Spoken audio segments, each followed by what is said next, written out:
Hey, good morning from Arrowhead Stadium, and welcome to SportsBeat Live, the Chiefs post-game show edition. We're talking about a victory tonight, which is different than last week. The Chiefs defeated the New York Giants on Monday Night Football, 20-17. I have finished writing for the evening, but others have not. So we'll hear from Sam McDowell and Sam Mellinger, Herbie Teope, and Vahe Gregorian during the show. But we absolutely want to hear from you. What did you think about the game? Let's you and I have a conversation about what we saw tonight on GEHA Field at Arrowhead Stadium. We have already gotten a few people to weigh in. Todd Bryan is with us, and Todd, you got some good questions here. What's up with Kelsey dropping passes? Patrick should have teamed up with Tyreek all night long. I absolutely wondered about what kind of a low energy night for Travis Kelsey here.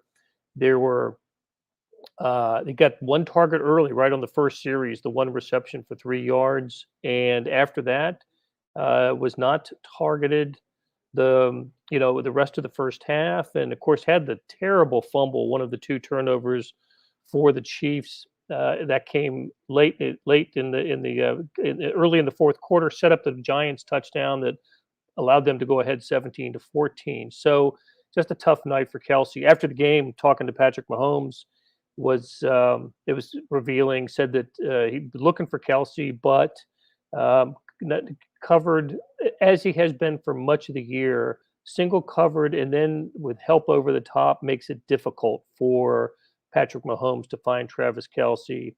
Little bit easier finding Tyreek Hill tonight, right? 10 receptions for about 95 yards or so.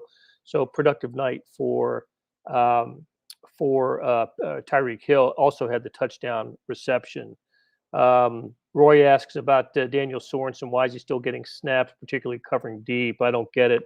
You and everybody else watching the Chiefs does not understand that. The Chiefs had taken the 7-0 lead, had survived the first turnover, the Patrick Mahomes interception in the red zone, because Willie Gay came back and made this terrific play, the interception that he made.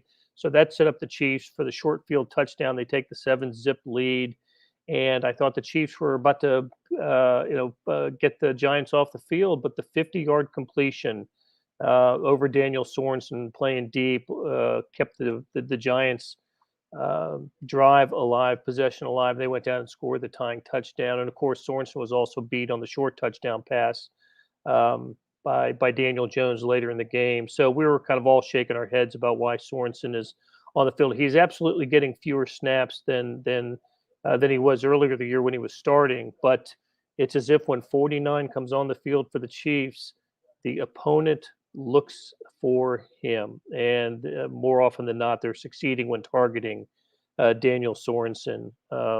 It was a little bit surprising to me that we saw him as much as we did. I'll be interested to see when the snap counts come out tomorrow, just how much Daniel Sorensen played. Um, so in this game tonight, let's just we'll go over a couple things. Look, the Chiefs. Uh, 17-17 when they get the ball with 4 minutes and 41 seconds remaining, and defense did a good job to force a punt there by the Giants. But I turned to my colleagues and said, if the Chiefs don't come down here and score and win this game, then I think this season could be lost. If they had not played well, they had they could not put away a team that they were a 10.5 point favorite against. And if they were to somehow lose this game, then who knows where the season goes. It doesn't go to the playoffs, and that would have been a shocking development. But they did do that. They did go the length of the field after a difficult start, a holding penalty, and pushed them back right away. But they made some big plays. They got the 24-yard pitch and catch from Mahomes to McCole Hardman. Turns out to be the longest play from scrimmage for the Chiefs tonight, and uh, so they go down to get the field goal, and then the defense. Look, I thought the I thought the defense actually had a good game. This is obviously not the Baltimore Ravens they're playing or the Buffalo Bills. It was the New York Giants, but this was the defense ended up having a good game tonight, and they came up big on the last possession. Chris Jones with his first sack since opening day of the season, and then Frank Clark with his first sack of the season on fourth down got the Giants off the field and secured the Chiefs' victory. Sam McDowell's joined us. Hey, Sam. What's going on, Blair? Not much. So how's the audio? You sound good. Okay, cool. So I'm trying to. A lot of people are asking about this game and trying to big picture it a little bit. Listen, it's not a victory that exactly inspires confidence in this team going forward, but it's not a loss either. And I think as we were talking during the game, if they had lost this game, I think we would have thought very differently about the Chiefs the rest of the way. Yeah, I mean, I think I feel differently about them regardless, but I don't think I would have viewed them as a playoff team had they lost this game. One piece of that is this is their easiest game, really their only easy game left on the schedule. The last 9 look pretty brutal, so I think they would have been too far behind at 3-5, but certainly not a win that instills a lot of confidence. I didn't feel like the post-game press conferences seemed like we talked to guys that were feeling great about a win on Monday Night Football. I didn't feel like this crowd was electric, like a Monday Night Football victory. It's like you mentioned, it's certainly better to win the football game, of course. But I still leave tonight feeling like this team has a lot more problems than solutions tonight. Well, and some of the problems are what we've been seeing throughout the season. That's what's maddening. More worrisome, right? I mean, these are trends. It's not like, they just had an off night. I think maybe even in Tennessee, you could have chalked it up to that was the first time where, it wasn't just the turnovers and penalties that hurt them. They just played a really bad football game in Nashville. But they played a bad football game here in Kansas City tonight too. And stacking those back to back, Andy Reid said tonight that it's a new team. There's some new guys. You've got to give it some time because of that. We're 8 weeks into the season. The old 16-game schedule, this season would be half over. I mean, that's not part of the luxury of the NFL. It's taking some time to get it together. But to your point, Blair, the fact that it's the same things, if you were seeing improvement in these areas from week to week, I think that would be a lot more plausible. But I actually, three of the quarterback's worst 5 quarterback rating games are in the last 23 days. So I think that I do still think that there's more cause for alarm right now than I felt going into a game that they just won. Yeah. So just to clearly identify him, and Sam Mellinger's here. Hey, Sam. 12 penalties for 103 yards and two more turnovers to stack on the pile. That gives him 19 for the season. That is by 4 the most in the NFL, and no team that has I think I saw this graphic. No team that has as many as 12 turnovers has a winning record. The Chiefs with 19 are 4-4 on the season. So it's just same old. And the only thing that has changed is the quality of the opponent, right? The Chiefs are 3-0 against the NFC least, and with the toughest team left on the schedule, Dallas, in a few weeks, and they're 1-4 against the AFC. So, Sam, how much confidence did the Chiefs inspire in you tonight? A negative amount. I just look. I thought before the game that the Chiefs could have won this game by 3 touchdowns and not generated any confidence. Just because of the context, what you've been talking about. That 19 turnovers, by the way, they had 16 all last season, so they've already raced past that number. And it's the same problems all the time. And then I thought today, Mahomes wasn't as bad as he was last week, but he wasn't as much better as he should have been. There were inaccurate passes. The offense was never in a rhythm. It was just It was a mess. I mean, the Giants really should have won this game, but the Giants are a mess as well, right? They had a lot of bad penalties, some problems like that. So it's just, it feels like the wrong time to go Packers, Raiders, Cowboys. But here we are, and on a short week.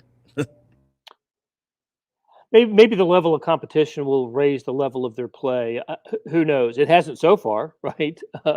That hasn't happened. I thought a couple of really good observations here. Terrence says Patrick's not playing with the usual level of confidence right now. Offense hasn't corrected the turnover issue, and at this point, I don't know if it will. I agree. I keep waiting for that game where it happens, and of course, we didn't have to wait long tonight. Chiefs lose the toss, get the ball first, drive the length of the field with a lot of nice vertical passing routes, right? Tyreek Hill going sideways instead of up and down, and then it ends with an all too familiar moment. Patrick Mahomes is pressured, panics a little bit, and throws a ball that I think was intended for Josh Gordon. Was it Josh Gordon? Did we agree that it was Josh Gordon was the target there? And it bounces in the air and boom, it's intercepted in the end zone. Another red zone turnover for the Chiefs. I saw this graphic after the game. I don't know if I've got the numbers switched, but you'll get the general idea that in Patrick Mahomes' first 3 seasons, he had 4 turnovers. The Chiefs had 4 turnovers in the red zone, and this year they've had 3. It may be 4 and 3 or 3 and 4. I don't, but you get the idea. They've had just almost as many this year or more than they did in his first 3 years.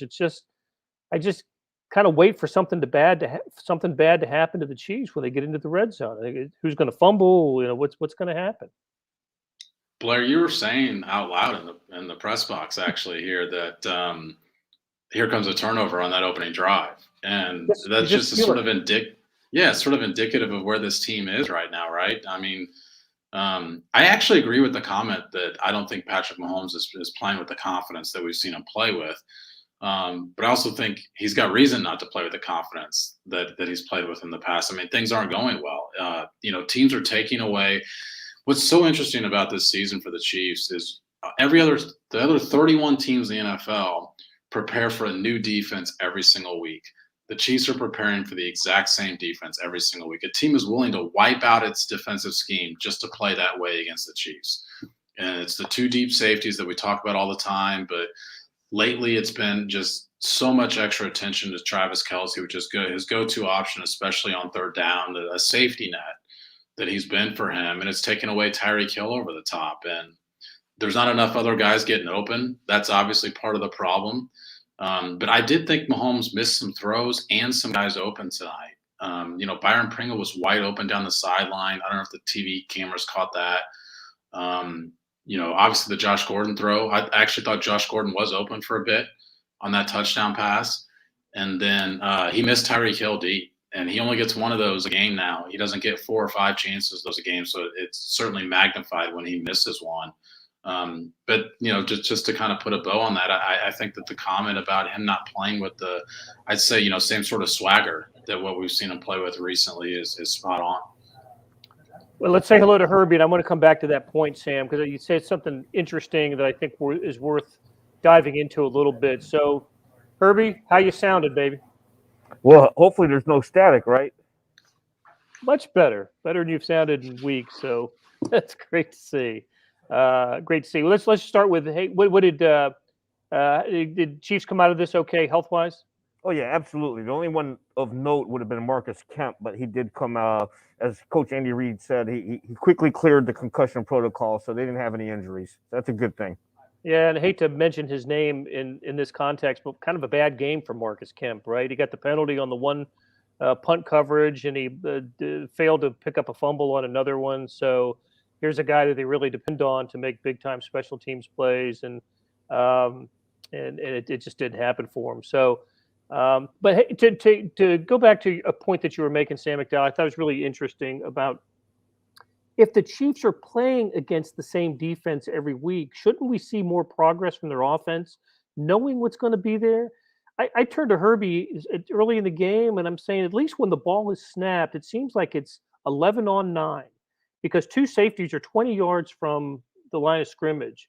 And at that point, shouldn't you have plenty of options, at your disposal? Was that Yeah, I question? mean that's the whole idea is that the underneath stuff is what's there. That's what the Chiefs took on that opening drive. I mean, Mahomes was 8 for 8 on the very first drive of the game. It's also why the drive that they decided to go to Derek Gore was so successful because the run is also there a lot. I think that what we're seeing is a team that's so used to being able to make the spectacular plays is not able to make them anymore because the defense taken away from it, and it's just sort of ingrained in some of these guys, and maybe even the coach a little bit too. I think players naturally want to make spectacular plays, and when the defense takes it away, I think there's just some stuff being forced right now. I also keep thinking, I don't know if this was the plan originally when teams started really exaggerating the two high safeties, but I think it's turned into this thing where teams see that the quarterback is really frustrated, and they're building on that, and they think like he's gonna break at some point. He's not gonna just take the underneath stuff, and we can force a mistake and do it that way. I think that's become a real weapon in defending the Chiefs for sure. The other thing, as I watch this offense, become what it's become, I used to think there were times when 3rd and 8, 3rd and 10, 3rd and 12, that was Mahomes' time, right? And now when the Chiefs get a penalty on first down, it's 1st and 20. I'm thinking they're done. Let's hope Tommy Townsend's ready to go. Hope he's going to have a good game because they just can't seem to overcome that with the type of offense that they've been forced to operate out of this season. So it's just it's a level of frustration that I'm reading in the comments from folks, and some are of the mindset that look, they got to win, they got a W. It's they didn't get their butt kicked like they did last week, but I'm kind of fearful. You mentioned the stretch coming up, Sam. It's going to be very difficult for the Chiefs over the next month, really, to stay above, to try to get above 500. Rest of the season. I mean, we looked this up during the game, Blair. Their last 9 games are all against teams that are 500 or better right now. McDowell and I were talking about this at halftime. I've been waiting for that aha moment from this Chiefs team, and we've seen it a lot over the last 2 seasons. We have not seen it yet, and it's week 8. And the thing that really discouraged me tonight was anything less than a blowout against a Giants offense that was missing Kenny Golladay and Saquon Barkley, and the Giants gave them a handful. And to me, that's very alarming when you do talk about the upcoming games. I heard Sam as I was walking through the lobby over there, and he had mentioned the Packers game, and that's just going to be a brutal matchup to me.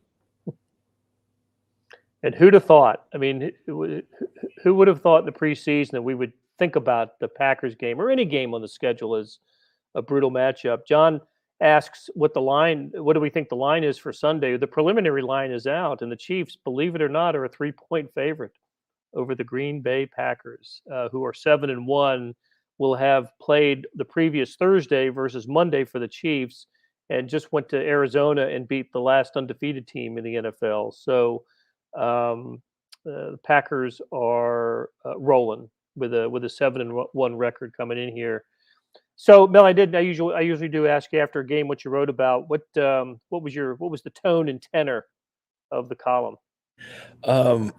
Unfortunately, and this probably isn't much of a sell for people to click, but the tone and tenor was similar to tones and tenors that I've had before, just because it seems like the same stuff. I mean, I'm trying to focus on the coach a little bit more. I think he's in a really interesting place. I mean, like when the Chiefs were doing this, going from 2-14 to the Super Bowl, Mahomes and Reed got the most credit, right? And I think it's only fair now that it goes the other way. And I think that look, he's going to be a legend here no matter what, right? The first coach to win the Super Bowl in 50 years and all these things. But, I do think that there's another chapter to be written, and that's going right now. And I think that this was supposed to be a dynasty, and I know that's an unforgiving standard, but that's what they earned and that's what they welcomed. That's what they wanted.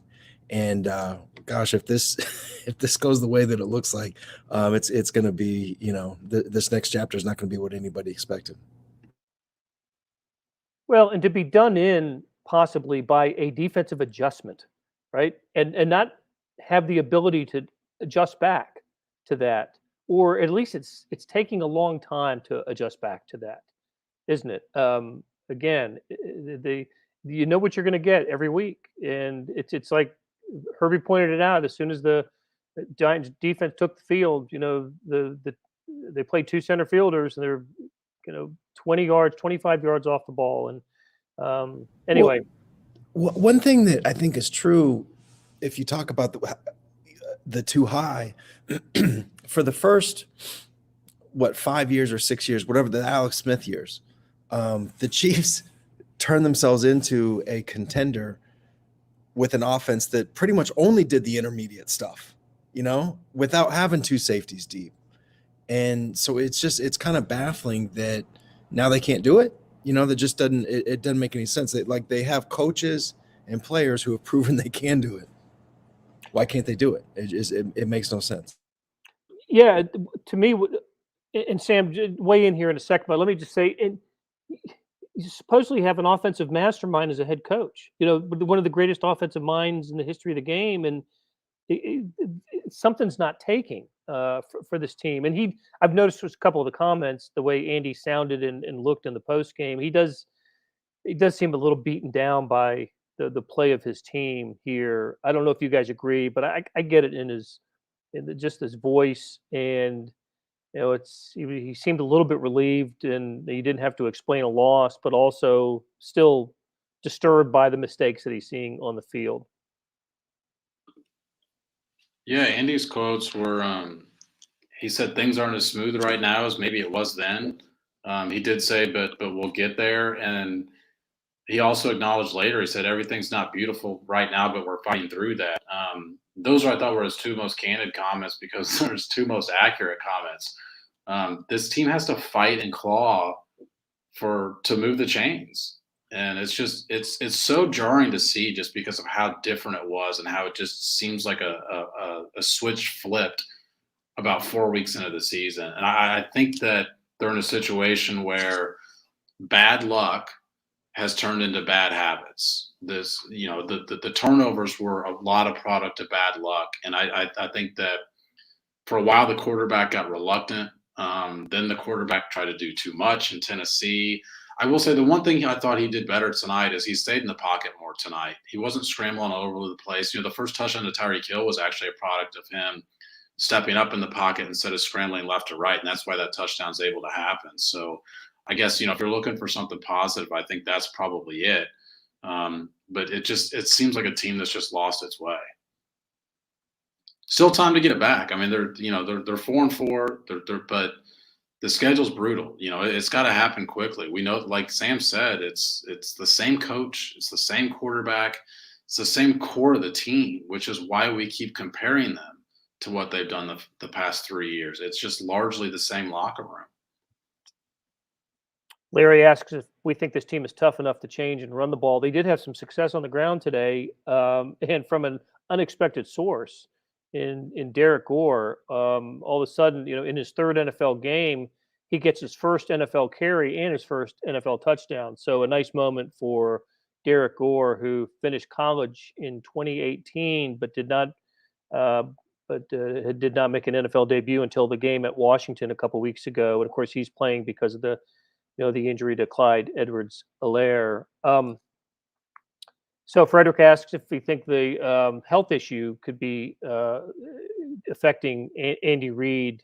I don't think so. I don't think that's it. So people have asked about the Britt Reid situation too, and we talk and have written about that as well.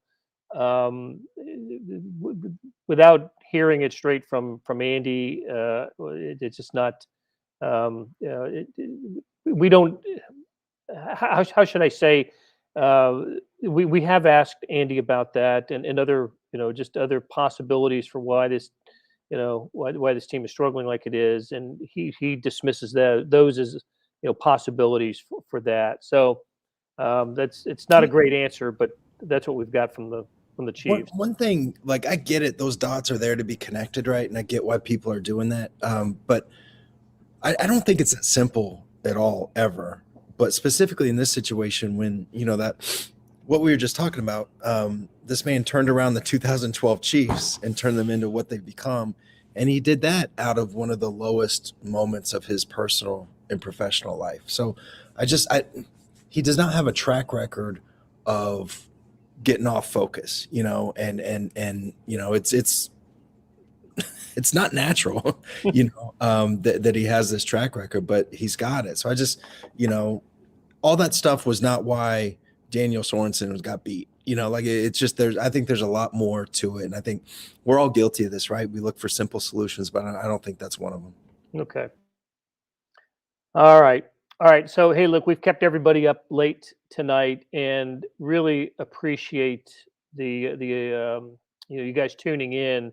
A lot of good questions and comments as usual, and wish there was more upbeat stuff to say about the Chiefs. But hey, maybe they'll pull the upset next week and beat the Green Bay Packers, and people will feel differently about this team. Not an upset, Blair. They're the favorite. You're right, as we are reminded. Hey, so Sam McDowell, as the resident odds-making guru, where do you expect the line to be by kickoff? Yeah, that's a great question. I would expect it to be less than the 3 points it is. I did read this week, though, that the Chiefs would only be underdogs against 4 teams on a neutral field. Now, the Packers were one of them. So, Vegas still likes the Chiefs. The people that do that sort of thing still view them as one of the very best teams. Just haven't shown it for 8 weeks now. That's right. Okay, Todd's got him as a 10-point favorite. We'll end on that note. So Sam Mellinger, Herbie Teope, Sam McDowell, and I'll speak for Vahe Gregorian, who is still writing, and we'll have Vahe on Friday. Please join us Friday 9:30 in the morning for our pregame SportsBeat Live, when we talk about all things Chiefs and Packers. Beth Welch, thank you so much for producing tonight, and we will talk to you guys on Friday.